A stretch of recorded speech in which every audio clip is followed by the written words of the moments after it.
Om Swastiastu, perkenalkan saya Niwayandela Aprilia Utami Putri, NIM 21071515712 dari Prodi Ekonomi Hindu semester 3 kelas C. Hari ini saya akan menjelaskan tentang ajaran etika Hindu dalam Lontar Kalatatwa. Lontar Kalatatwa adalah sebuah naskah lontar yang bersifat siwaistik yang menjelaskan tentang asal-usul kelahiran Sang Yang Kala beserta anugerah-anugerah yang diterima dari orang tuanya, yaitu Batara Siwa dan Dewi Uma.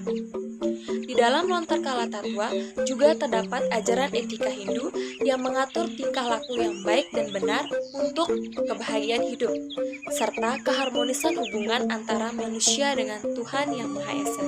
Sinopsis Lontar Kalatatwa.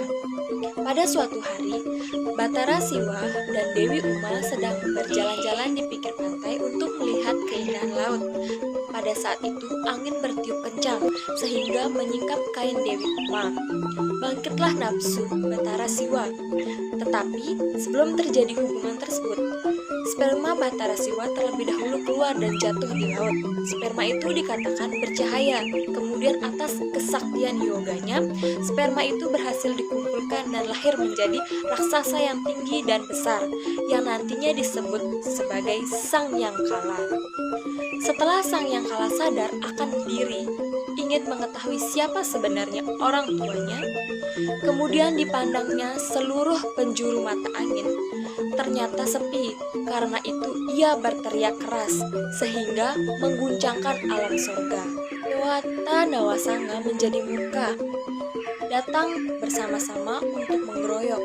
Namun Sang Yang Kala tidak melawan. Meski diserang oleh para dewata, Sang Yang Kala tidak terluka sedikit pun oleh senjata mereka. Menyaksikan hal ini, para dewata Nawasanga melaporkan ke hadapan Batara Siwa, sehingga Batara Siwa menjadi murka, sehingga terjadilah perang antara Batara Siwa dengan Sang Yang Kala. Dalam cerita tersebut, Dewa Siwa kemudian meminta agar tarinya Batara Kala dipotong. Batara Siwa menjelaskan kalau beliau adalah ayahnya dan Dewi Uma adalah ibunya. Siwa juga memberikan anugerah yang dapat mengambil jiwa manusia atau binatang pada sasih kesana. Selain itu, Batari Uma kemudian memerintahkan Yang Kala agar tinggal di Pulau Dalam dengan nama Batari Durga atau Batara Durga sebagai dewanya golongan Kala, Durga, Saca, Raksasa, Danuja, Tingkara, penyakit, hama, dan sebagainya. Layatnya dalam Lontar Kalatatwa. Yatnya adalah sebuah korban suci yang dilaksanakan dengan tulus ikhlas tanpa pamrih. Salah satu nilai yang bisa saya ambil yaitu Dewa Yatnya. Dewa Yatnya adalah yatnya yang dilakukan ke hadapan ide Sang Yang Widiwasa. Lontar Kalatatwa juga menjelaskan adanya ajaran dari Dewa Yatnya yang dijelaskan dalam sloka berikut.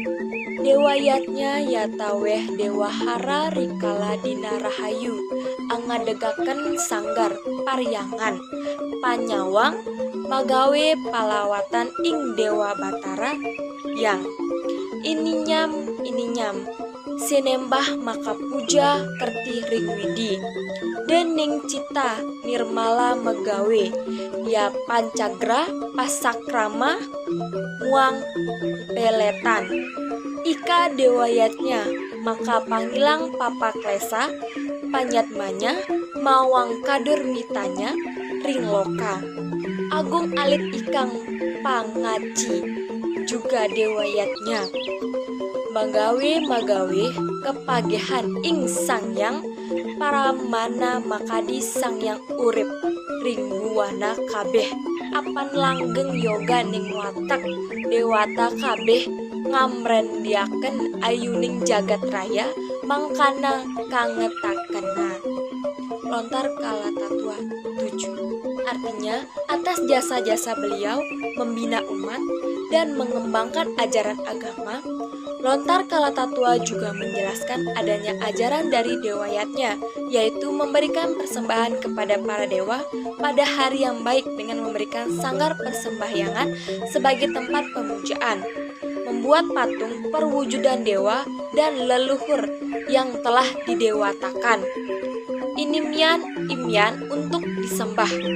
dan sebagai persembahan kepada Tuhan. Dengan pikiran yang suci dibuatlah pancagra untuk keperluan bersama dan peletan atau tempat peristirahatan. Itulah dewayatnya sebagai penghapus papa penderitaan, baik yang dibawa sejak lahir atau kemalangannya dari dalam hidup di dunia ini. Besar kecil upacara ini juga dewayatnya namanya, yang menyebabkan langgengnya Sang Yang Atma dan jiwanya seluruh alam.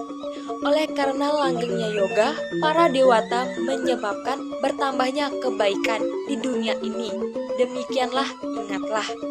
Demikian presentasi dari saya. Mohon maaf jika ada kesalahan, baik yang disengaja maupun yang tidak disengaja.